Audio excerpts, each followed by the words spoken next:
What is authentic leadership? This leadership style stems from theories in positive psychology and transformational leadership.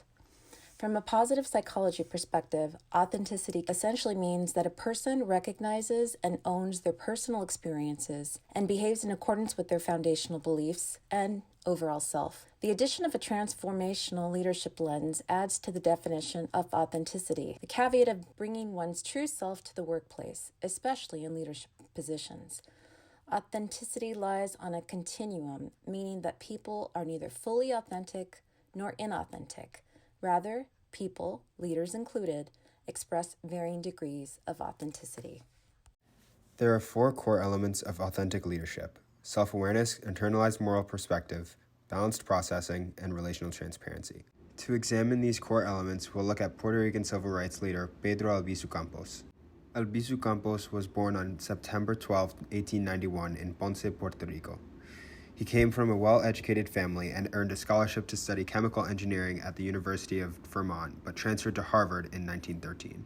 When World War I began, he volunteered in the United States Infantry and eventually joined the then-segregated U.S. Army. Albizu Campos' time in the Army changed his view of U.S.-Puerto Rican relations as he experienced a lot of racism during his service. This prompted him to return to Harvard and begin his journey as a leader in the fight for Puerto Rican independence. Self-aware leaders understand how they make meaning from the world and how the process of meaning-making affects their beliefs, values, and self-conception. Internalized moral perspective, simply put, refers to a leader's awareness of and adherence to core ethical values and standards by choice. That by choice piece is important as authentic leaders make the conscious decision to behave in accordance with their values, taking an active role in making ethical decisions, no matter the external pressures, be they positive or negative. As head of the Nationalist Party, Pedro Albizu Campos had a deep sense of self-awareness and moral direction. His beliefs about the world were shaped by his experiences in the Army and at Harvard, leading to his deep ethical and moral stance against racism and advocacy for equality.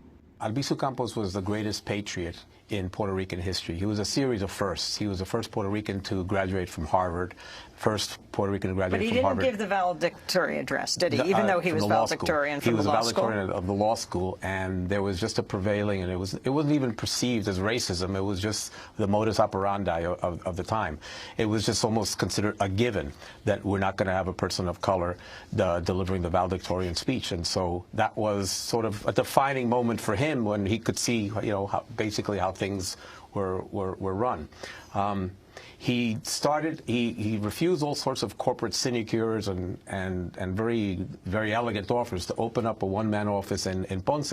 He basically practiced poverty law, but he also became the head of the Nationalist Party.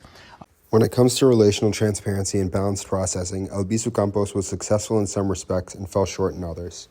Relationally transparent leaders are meant to present their truest self as well as be open about work-related information and decisions. They are also meant to approach situations from an objective perspective, allowing differing views to have weight on decisions.